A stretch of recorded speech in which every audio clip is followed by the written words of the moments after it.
Today's guest became a full-time creator in 2016. He has nearly 2.5 million subscribers on YouTube, and he did it by teaching people one of the oldest activities known to mankind, gardening. Because it is one of the oldest crafts that humanity even participates in, the advent of the internet meant that gardening was sort of there at the start. A lot of the content was sort of gated off in inaccessible ways or just poor formats. I was like, dude, why do I have to keep going to like the University of Minnesota and like digging through a PDF to like figure the answer out here? Okay, then I'll make the blog, and that's kind of where it all started. That's Kevin Espiritu, the founder and CEO of Epic Gardening. With nearly 300 million views on their YouTube videos alone, Epic Gardening is one of the biggest names in the gardening space. They generated $7.5 million in 2021 alone. And while they may be most known for their video content, Epic Gardening began as a blog. Kevin's team began doing video just a few years ago, but that decision has led to rapid growth. We went from like, I don't know, to 275,000 to 500,000 in a year, which is the fastest I'd ever grown. I mean, shorts have contributed like 50 million views this year compared to our long form, which is also 50 million views. And that started this year. So in this episode, you'll learn how Epic Gardening transitioned from a blog to a media company, how Kevin operates more like an entrepreneur than a creator, why there may be new opportunities in old industries, and how to create things that other people just aren't willing to. And now let's talk to Kevin about the start of Epic Gardening. Yeah, it started in 2016. I mean, it was a hobby blog and YouTube channel before that, just making like literally $400 a month, perhaps. So it was like a nice little supplement and a way for me to kind of practice making content. But yeah, 2016, I left the job and went full time on Epic. I would love to kind of go at a high level year by year through that, because there are probably a lot of people listening to this who, in some regards, started dabbling in this world as early as 2016 or 2017. And are thinking to themselves, wow, that type of growth is possible in this period of time. So I'd love to hear, in retrospect, how you would bucket those years in your mind and some of the important decisions or areas of focus you had at the right times to make this possible. Yeah, sure. Yeah, if we start with 2016, call that half a year, because I quit the job in June. Quit/would have been fired. So pick your poison, whichever one it was. My ego wants to say I quit more than I would have been fired, but either way. So yeah, that year was really like scale up. It was like systemize and figure out how to actually generate some sustainable income. Like I said, it was probably making $400 a month, the Epic empire at that time. So then it was write a bunch of articles on gardening, sort of try to codify some of the knowledge I'd learned over the last couple of years of growing and systemize that in some way and maybe get some initial writing help and perhaps promote those articles. So really it was just blog focused at the time. 2017 is when I had like some semblance of a team. So I hired my first writer, and I kind of moved on to different aspects of the business, like maybe dabbling in YouTube a little bit more, but also just getting out there and like promoting the articles and commenting in all different sorts of communities and just trying to build a name. 2018 would have been a bit more of a dabble into YouTube, a bit more hiring, so more writers. The podcast would have launched, I think probably in 2017, but really would have scaled into 2018. And that was a daily show, like 3 to 5 minutes a day. So another example of like getting into a different media format, especially in the garden. Like if you're in the garden, you're not by definition watching anything. You might be listening to something. So I was like, well, if I can get in people's ears, that might be a great way to, put the message out there. 2019 was a big change. That was the first foray into physical product. So I had realized at that point in time, look, you're making revenue off of ads, brands, and perhaps some affiliate deals or something like that. But all of those really are third-party controlled. You don't really control the source of those in any fundamental way. Amazon could change a commission tier or your traffic could go down. So I got into products and sold some raised beds that I distributed out of Australia, still do to this day. And that was explosive. I mean, that was half of our entire revenue. And so that's when the light bulb went on for me. And I was like, yeah, why do all these brand deals? Not that they're bad, but just why focus on that when I should just be the brand? The brand's paying you for access to an exclusive audience of engaged people. Well, if you're the one who owns that, why wouldn't you just serve the audience directly? So that was a big year. 2020, obviously, we had a global pandemic, which weirdly boosted many categories, mostly ones in the creator space, right? So gardening, baking, carpentry, fence, everything blew up. So I was just running and gunning. I mean, that was like, how much inventory can I buy? How quickly can I put it up on the store? How quickly can I get it to sell? And the answer was like immediately. We were selling stuff out like well before it even arrived at the port. So 2020 was a crazy scale up. And then 2021 was even more of that because the pandemic sort of lockdown stuff lasted another year. And so that was another explosive year. This year, it's been like scale up as far as the team goes. So building out the team, we took on investment late last year, and it's like building up the team. I would say professionalizing the operation a lot more. So that's my highest level version of those years. I hope people listening to this are getting a sense for where I want to go with this conversation, because even the way you describe those years and your focus, it's like you traversed different identities or could have, depending on where you started, because you started in this place of, okay, blogging, SEO. And then you transitioned to this place that seems more creator. Then you transitioned into e-commerce. And, the top is the highest level of all of that is like, okay, Kevin's an entrepreneur. Like Kevin's thinking about this as a business and not as a lifestyle hobby necessarily. Can you talk about your mindset through those years? And if you did kind of traverse those identities, or, how that's felt inside your brain as you've made these changes? That's actually a really good question. The interesting thing, I guess, about myself is that I was creating after I was entrepreneuring, or at least trying to. So prior to 2016, I'd worked at a company called Scribe Media as an early employee there and learned a lot. That's the only like real job I've ever had in my life besides the jobs as a kid. Before that, so like early 20s to mid 20s was mostly me just like falling on my ass trying a bunch of like shoddy business ideas, or maybe the idea wasn't shoddy, but my execution was perhaps. Identity wise, I've always felt I'm not like a YouTuber, or I'm not a TikToker or an Instagrammer or a podcaster. Technically, I'm all of them, but I don't think I'm any of them, nor really an entrepreneur, I guess. So I don't have like a mental conception of some sort of label that I am, which I don't know how significant that is or not to the answer of this question, but to me, it helps because then I don't pigeonhole myself in a way of thought that will hinder potential growth. If I had to pick, I'd say I'm a YouTuber and maybe a business person or something, but even YouTube, I'm like, I guess I'm not really a traditional YouTuber. So I don't connect to those identities like that. Maybe it's helped. I do think it helps because, I listened to another conversation you had on the Authority Hacker podcast, and you mentioned that I think in 2016, you said you made around $17K total with those $400 months. Yeah. And 2017 is around $78K. So a lot of people experiencing that type of growth, I think, would basically continue what they're doing and try to just do more of it because like that's a huge growth trajectory. But throughout those years, it was like you were really adding layers to the strategy, because 2018, after that year, is when you said you introduced really Instagram, YouTube, and the podcast, and branching out from the articles. So I do think that helps to not have an identity you're holding to. But related to identity sometimes is community and the people that you surround yourself with. I imagine those early years, you're probably surrounding yourself with other SEOs, and the advice and direction you would probably get from a lot of people in that community is, keep doing what you're doing, and here are some changes on that or some ways to enhance it versus, go do Instagram and YouTube. Yeah, actually, a lot of the SEOs back in those days, because I was very plugged into the SEO community at one time, just could not understand why I was spending time on Instagram. They're like, well, how does that build links? It doesn't build links, so it doesn't matter. I'm like, what? Like, it's a different game. And so you're totally right. Like, 17K, obviously not a high income in 2016. And even 78K, I mean, that's gross revenue. And you're running a business, you have costs, you have taxes, et cetera. So you're not making that much relative to even just any job I could have gotten with my skill set at the time. But yeah, you're right. Like if I had scaled linearly through the actions I was taking in 2017, I would just be a bigger blog, right? Instead of this sort of multimedia thing.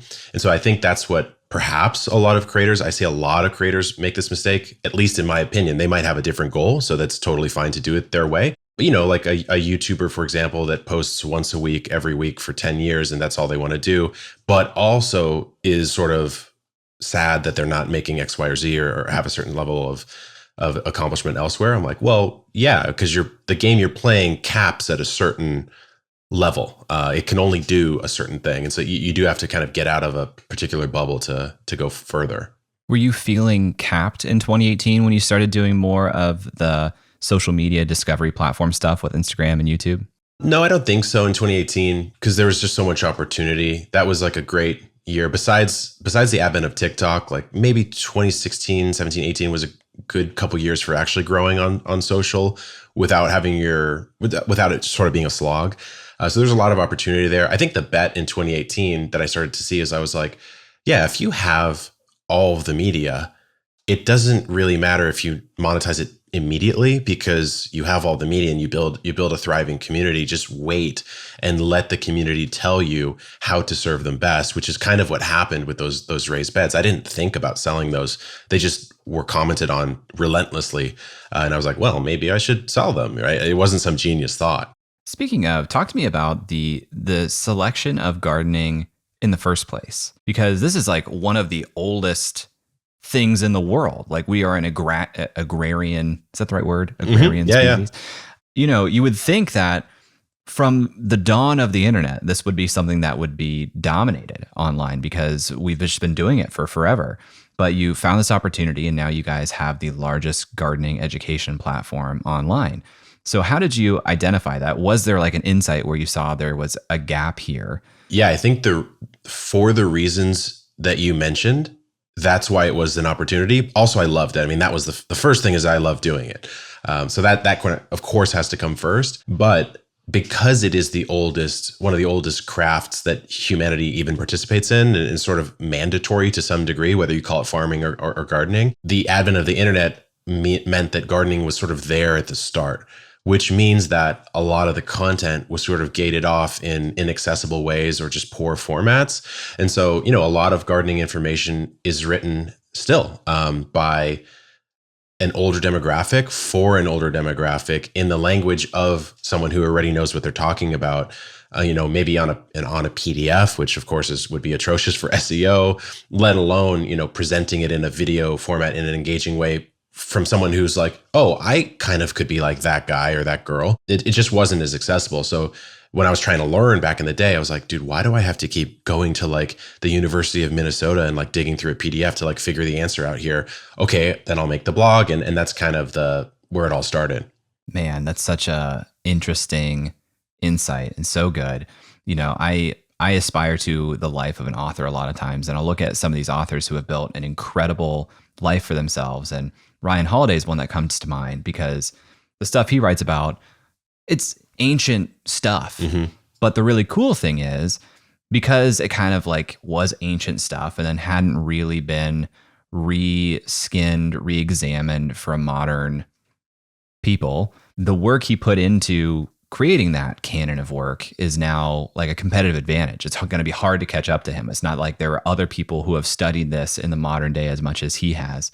And so I've been really fascinated by trying to look at more timeless human problems that aren't being re-examined in a modern time. Mm-hmm. I think there's opportunity there. Dude, for sure. I mean, like, we're seeing this happen everywhere. And actually the internet's old enough now that you're seeing it re-happen to the same person. There's a guy, I don't know his name, but he's a YouTuber who sort of debunks myths that are sort of viral, like viral memes, sort of myth scientific things. And so he's an OG YouTuber, and he's having his own sort of content repurposed and completely reshot. Of course, it's like they're taking his concepts, like, I don't even know what a myth would be off the top of my head, but just make one up in your head.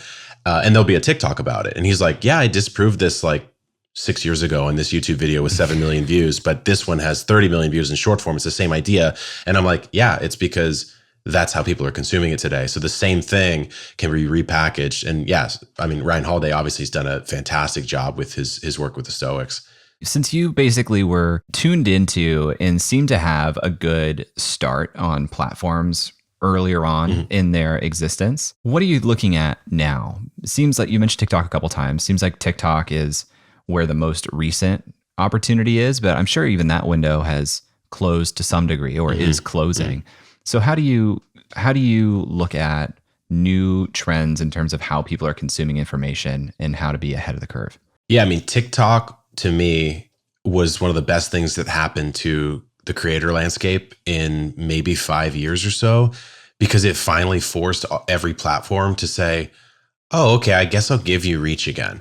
Not to say, I mean, that's a common complaint, like, oh, the algorithm's not giving me reach. I'm not necessarily saying that. I'm just saying that like TikTok affected the attention landscape in like a seismic way, which then forced Instagram to release Reels. And although they will never say it, I'll bet a lot of money that if you use their newest feature, it's more likely to do well than to go put up an IGTV video the second they drop Reels. So we went from TikTok in 2019 and being one of the first gardening accounts there. If any humans into gardening, you're the only one. So the attention goes straight to you. You don't even have to be good. So that's sort of a weird insight. If you're early, you actually could be bad and you could still grow quicker than someone who's better than you at content. But then, porting that over to IG, we went from like, I don't know, to 275,000 to 500,000 in a year, which was the fastest I'd ever grown, just by reposting the same things or also creating new reels. And then shorts this year, I mean, shorts have contributed like 50 million views this year compared to our long form, which is also 50 million views. And that started this year. And so it's like, the thing I guess I don't get when I hear a lot of sort of creators talk about growth, et cetera, is I'm like, well, it's not the algorithm that's really saying, oh, like, everyone's watching short form now. It's actually the people, everyone in aggregate is watching short form. So if you want to fight against a tide, go for it, but you can't really complain that you're getting swept down the river. And so to me, it's like, take a bet on these platforms. I was like, hey, look, worst case, TikTok is terrible. It tanks. And now I've learned how to make a different type of content. I can probably use it in my other formats somehow. So to me, it's a no risk bet.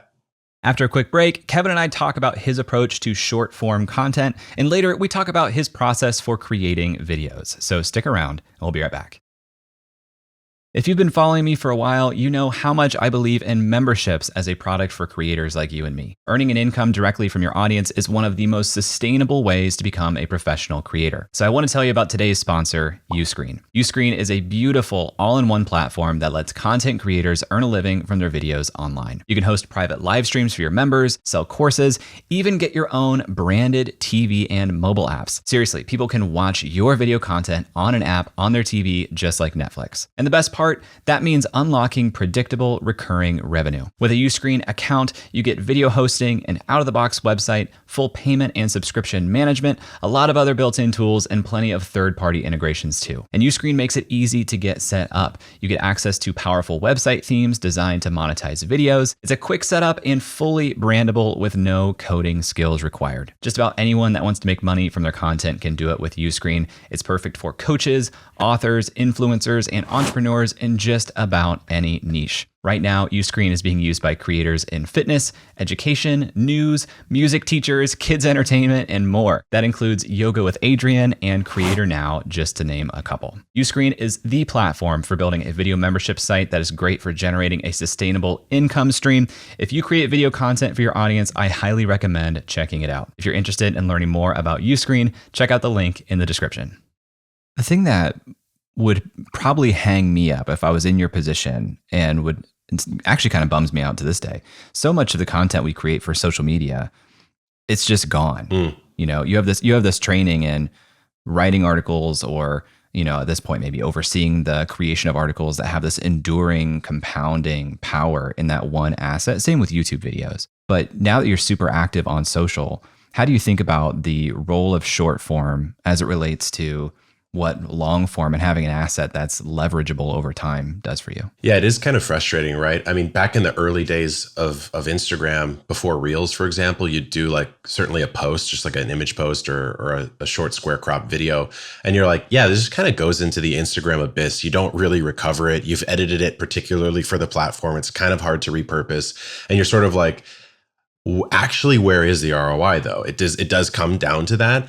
And so my thought then was always like, my ROI is in the brains of the people that content helped, and hopefully that compounds over time. And I might not even know the exact ROI, because it's kind of the same with podcasts. Like, unless someone goes and downloads the whole back catalog, it is kind of gone. There's no resurfacing engine there, except for you'll get an email like, hey, I've actually downloaded your whole podcast. I'm a trucker, and I've sent it to 15 other truckers. And now, there's 15 people out there listening to 300 episodes. That kind of stuff will happen, right? And so I don't know. I mean, I guess I just trust that if the content's good enough and valuable enough, it kind of bounces around digitally and offline in a way you can't really manage.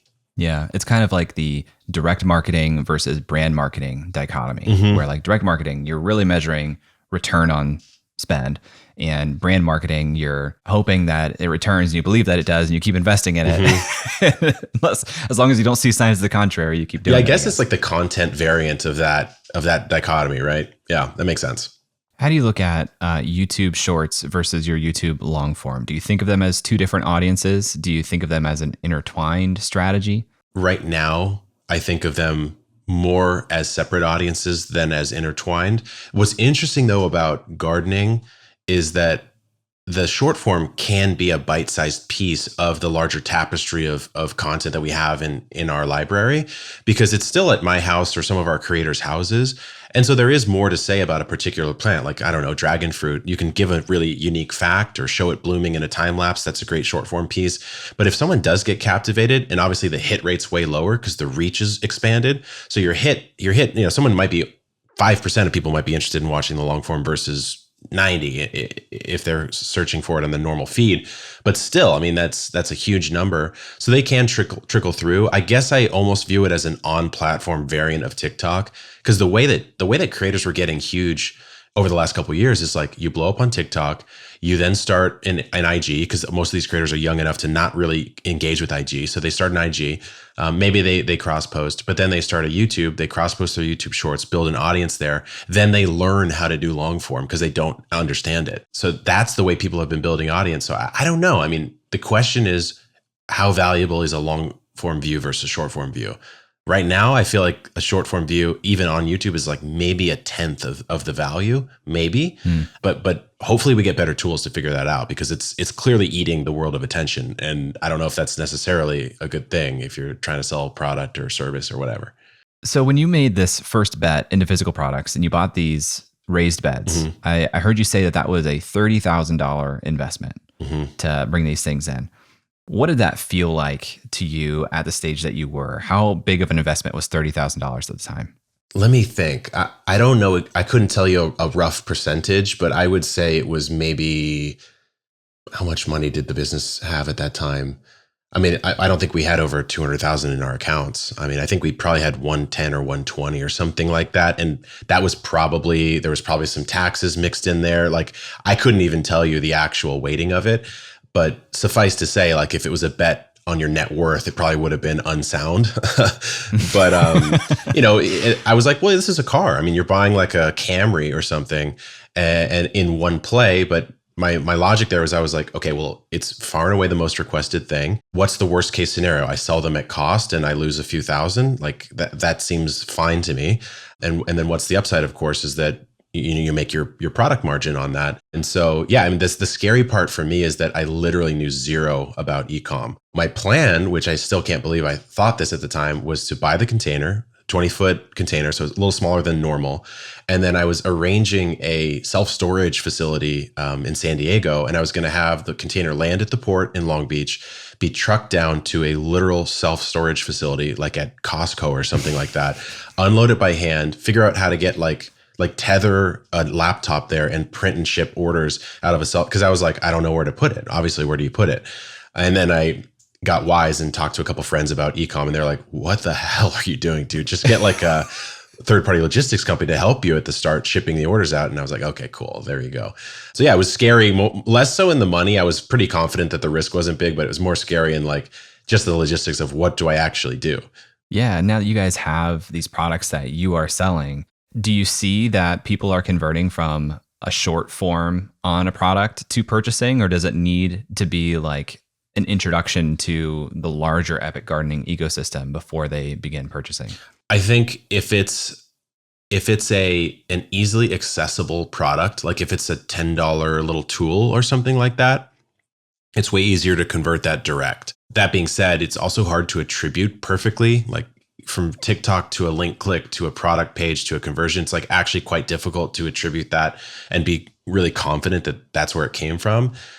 So yeah, I mean, I would say yes on the low end, but on the high end, I actually don't even know the answer. It's hard to know. Even if I didn't have shorts in the Epic ecosystem at all, it's still kind of hard to know because we have so many platforms. It's like, okay, did they come in through the blog and then click 3 things, get a text and then convert? I don't know. Attribution is like I don't know. It's a nightmare. So what do you pay attention to know that things are trending in the right direction? Like, what are the KPIs that you're looking at with attribution being difficult to dial in on? Yeah, I mean, I think every platform obviously has sort of a different KPI you want to hold as a head. Like TikTok, for example, I would say it's really mostly how many views and comments and saves and shares, like that kind of thing. It's sort of just raw on platform metrics. And then YouTube, I would say it'd be like CTR and retention at the start, but then that dissipates to just views at the end.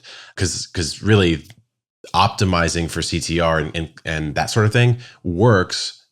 And then if the content fails, it's not, you're not going to get views off of that. And so over the longest period of time, actually just optimizing for views is the right thing to do.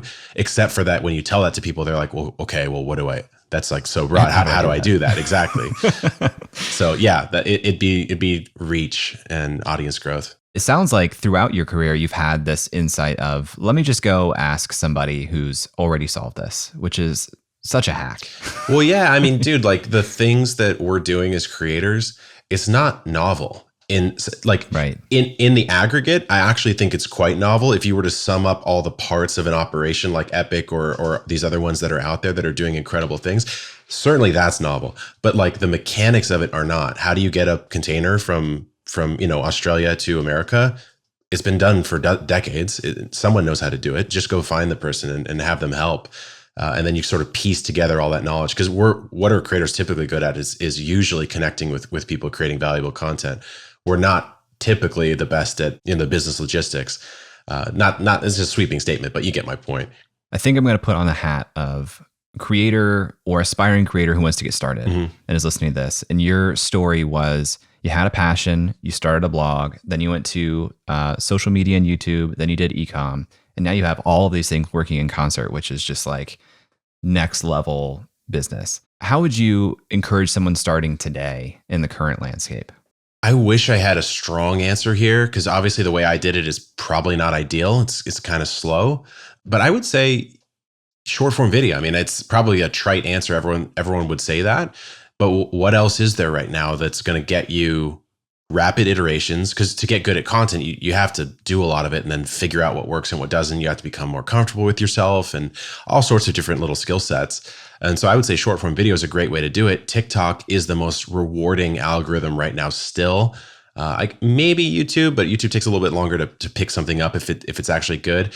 TikTok's good because it seems to know much better how to find the audience that something would resonate with and how to find it quickly and pour gas if it's working, which for you as a young creator would tell you if you're hitting or if you're not much quicker. And the iteration rate is probably what is most important as a young creator. You just need to figure out how to get good.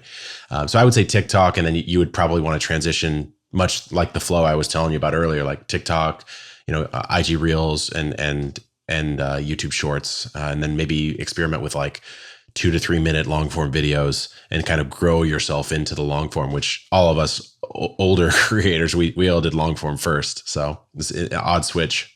What about the current state of SEO and blogging? Where do you see that playing in new creators' journey, if at all? I mean, I think it's extremely smart, especially if you're trying to scale something like we're trying to do. You almost mandatory have to have it, because you have to have like intent-based, customer-based or audience-based, like how do I do this? What is this? Those types of queries.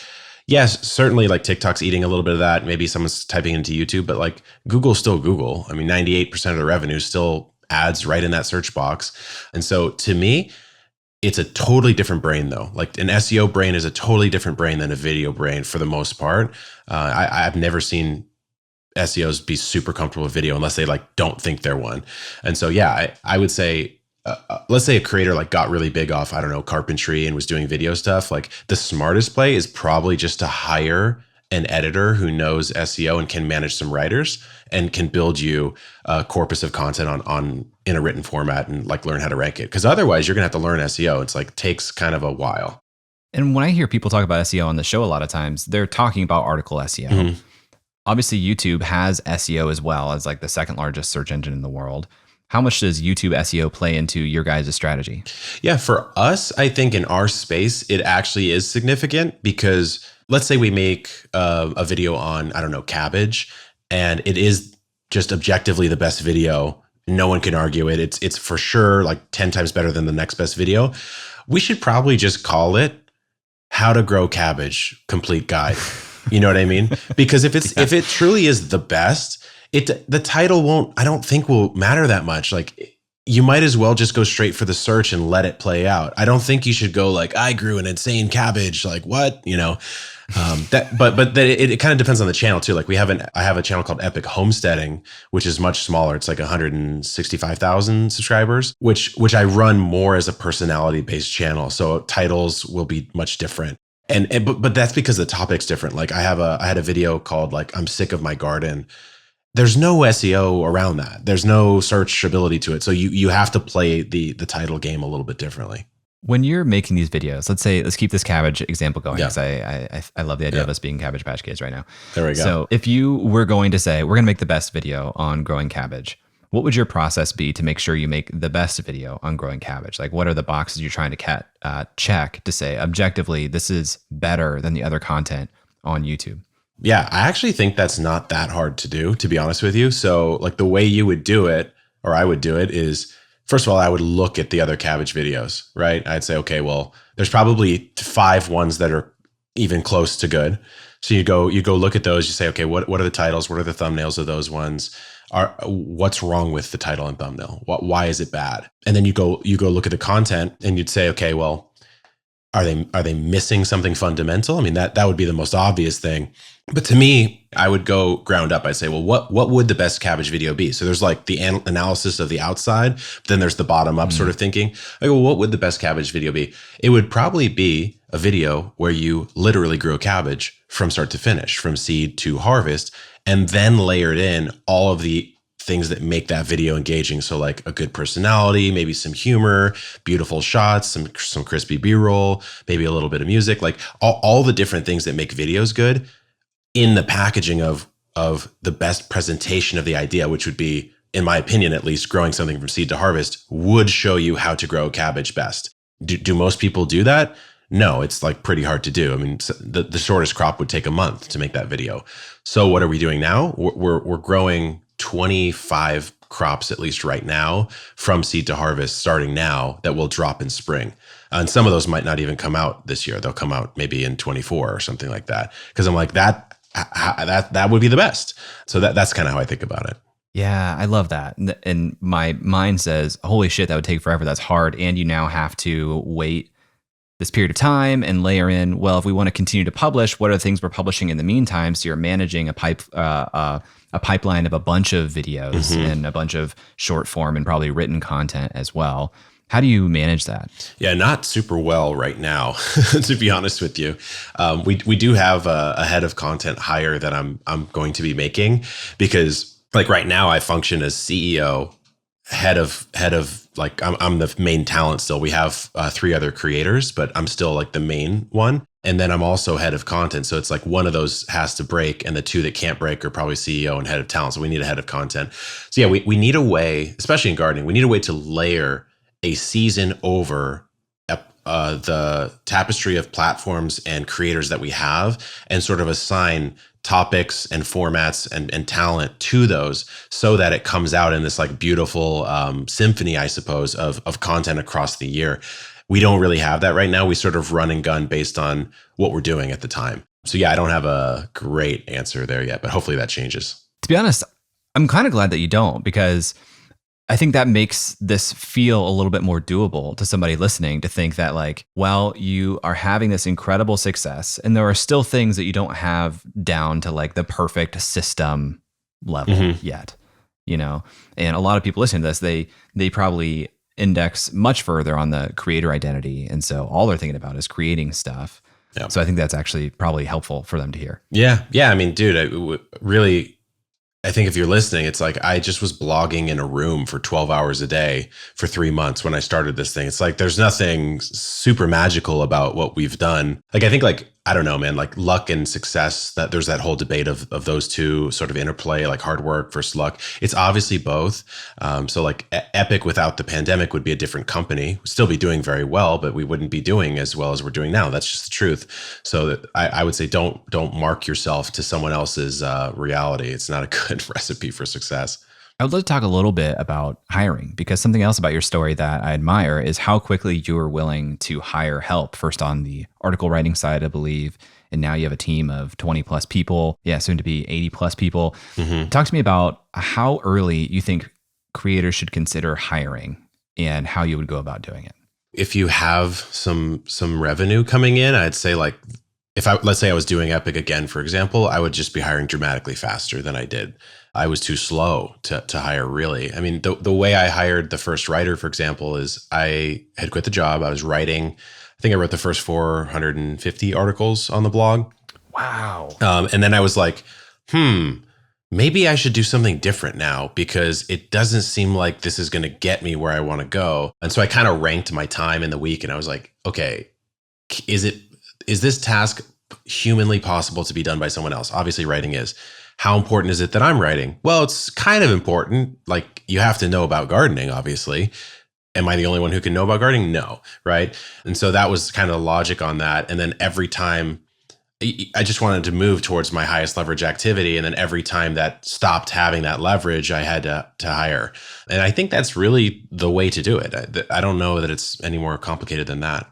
What about management of people? Do you see that as a skill set that you have and are good at, and that's allowed you to do this? Or is it something you've had to learn? For sure, I've had to learn it, because I don't even think I'm that strong at it to this day. I think the company is probably better off if I'm left to my own devices and other people are managing the people, especially with a team this large now. I mean, there's like multiple layers. I certainly can't have like 25 direct reports. Like, it just doesn't make sense. Again, it's probably one of those things where my leverage is best used elsewhere than managing the team. Someone else is probably already better at it than me, and it's not even mandatory that I do it. Although I kind of like it to some degree. I mean, I like my team. I like to talk to them and stuff. That's an unlock that I need to have, which is hiring doesn't always mean management of all of the people you have hired. Mm-hmm. It's a hard thing for me to like really viscerally feel and understand, because every time I'm confronted with the idea of hiring somebody else, my mind goes towards, yeah, but then I have to manage that person. Mm-hmm.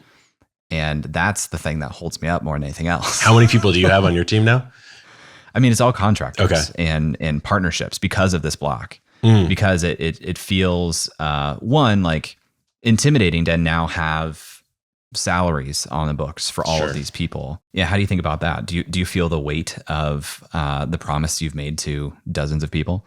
Yeah. I mean, I would say that's by far the most stressful piece of this, is if you're building a machine that gets more and more complex and sort of grand over time, well, the machine has to keep running, right? I mean, your team members are individuals that have their own goals for their own lives that, of course, a lot of it might overlap, especially when they're working for you, but they want to make more money. They want to have more success, just like you do. And so you're like, okay, well, this company has to grow so that it can do well, but also so that, my team can get the raises and bonuses that they want and can buy the house that they want, and et cetera, et cetera. So that I think is the most stressful piece. So I totally hear you on that. I mean, I think I don't know. I mean, tell me what you think here, but like, you could hire someone that is specifically designed to manage all the contractors that you have, for example. Totally. And then you manage one person. I could hire somebody who is explicitly hired to help me create SOPs for all the stuff that I am unwilling to spend the time creating SOPs for. I'll say this, like so in 2021, the end of last year is when we raised some investment capital. And at that time, I had 4 contractors, and we did 7.3 million in revenue. And I was just like, I don't even know of another person out there that has scaled to that level with that small team, which is cool, sure, but also probably dumb, right? Probably not the smartest move. And so when we started to hire, our first hire was a director of commerce, because commerce is obviously a huge piece of the business. But the second hire was like a baller executive assistant. And that, to me, personally at least, was the biggest unlock, because she's so talented that she just takes so much off the plate that I shouldn't be doing there you go. So it sounds like kind of the same thing.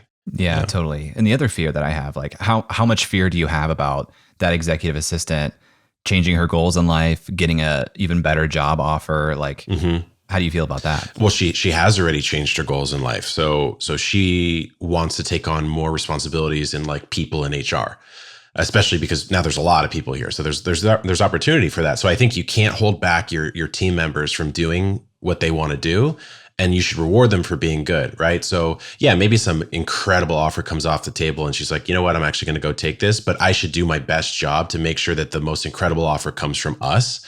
And so not hampering her is good. And then, the expectation is if she does move into a functionally different role, that she's going to hire and bring on the next her. That's the best you can do, I think. So good. If somebody has a lot of energy and a lot of ambition and they're willing to put in 6 years to build something big, there is implications on the quality of an opportunity, probably, like, so how would you vet an idea to say, is this something that's worth going all in on, or should I spend more time finding something else? Okay. Well, I mean, I think it would have to be, I've never been asked this. It would have to be some intersection of like the actual addressable market for the space. So obviously, like being in hydroponics versus being in gardening, it's obvious gardening is a bigger opportunity because it's hydroponics is a subset of gardening.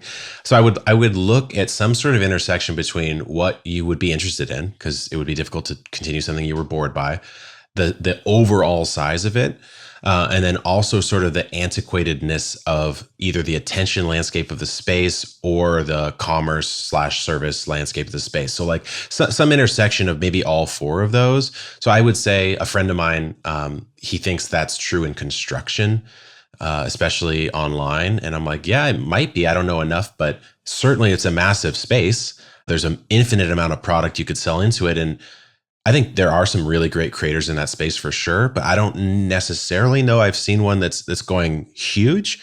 So that might be a good example. I don't know. That's the best way I could think about it. Can you say more about that phrase you used, antiquatedness of the attention in the landscape? I think I know what you mean, but I think it's a really important idea for people to grasp onto. Sure. Yeah. So like, well, yeah, I mean, kind of go back to gardening, right? Like in the early days when I started, again, like, how easy is it for you to get an answer to a question you have about that topic in a way that you enjoy getting it? If that answer is low, it's like hard to get that. There's probably opportunity for someone to come in and shake it up. Like, like let's say Ryan Holiday didn't exist, and maybe no one had touched the Stoics since the Stoics existed, right? Okay, well then the antiquatedness of the attention landscape, I don't think that's a good phrase, by the way, but either way, it's intuitive. You'd have to go to the Greeks or whatever. I don't even know who they were, but you'd have to go like translate the text with like a Rosetta Stone. Like clearly there's some opportunity there to modernize, right? So I would look at fields like that where, is there a fresh way to say this? Yeah, there's also a warning that I should probably give people. In the Ryan Holiday Stoic example, there was a lot of awareness and marketing of the concepts he had to do to bring it to the forefront. It wasn't as if there was like a world of people clamoring for information about Stoicism. He's like, here I am. I'm the guy that has it now. He actually had to build kind of the other side of the marketplace too. And in gardening, like that's never really left us. Like it's probably waxed and waned in popularity at certain times, but it didn't get like buried for, centuries. So yeah, it seems like if you're looking at these opportunities, I like the two-sided of, where can I not find something or where can I not easily get the answer to something I'm looking for? And where am I confident there is attention looking for actively? Yeah, I mean, I think that's actually a really good point. Like, I think there are some like flash in the pan creators. It's not their own fault. It's just what they happen to talk about does not have a long half-life, right? So gardening is obviously one where the thing I love about it is like politically even, in our audience, like Epic does not get into politics because our mission is to teach the world to grow. Obviously, the world does not have the same politics, so there's no point in us talking about it. It's an interesting space where like people from all walks of life can connect over it as long as they don't talk about the things they disagree on, you know? But there's a lot of spaces where it's not like that, which is kind of cool. So I think you're totally right. Like I see a lot of these younger creators that are doing like a paint mixing channel or something like that. And I'm like, that's amazing. Like, it's so cool. It's so fun to watch. Where does it go on a long-term timeline? Are you that guy who did paint mixing for 2 years, or is it actually something that's going to work? You know, it's some of them are just harder to make work. Do you have anything that you believe to be true about this creator business that we're doing, but don't have any data to support it yet? Yeah, I think I do. So the thing I think is that basically what will happen is the same thing that happens everywhere, which will be that in any space, gardening, carpentry, the meta, aka creators for creators, etc., the power law will apply to everything, right? So there will be one beast, right? As far as like YouTube sensationalism, there's one beast. Then there's everyone who's trying to be him, but you can't be the thing that was the original thing. You can never surpass. So there'll be one of ones will take the attention landscape for their particular category, and everyone else will try to do that. And the real big successes will be the people who are the first and or best at a particular thing. And so everyone else will effectively be sort of like a middle class earner or success. And yeah, that's what I think. I mean, I think like there'll be the CBS, ABC, and NBC of fitness, and then there'll be everyone else, like the Bravo. And Bravo will never get to CBS because of the way that compounding works on the internet. That's what I think is going to happen. If you want to learn more about Kevin, you can visit his website, epicgardening.com, or subscribe to the Epic Gardening channel on YouTube. Links to all of that are in the show notes. Thanks to Kevin for being on the show. Thank you to Connor Conaboy for editing this video. Thank you to Emily Clouse for making the artwork for this episode. Thanks to Nathan Tonhunter for mixing this show, and Brian Skeel for creating our music. If you like this episode, you can tweet at @jclouse and let me know. And if you really want to say thank you, please leave a review on Apple Podcasts or Spotify. Thanks for listening, and I'll talk to you next week.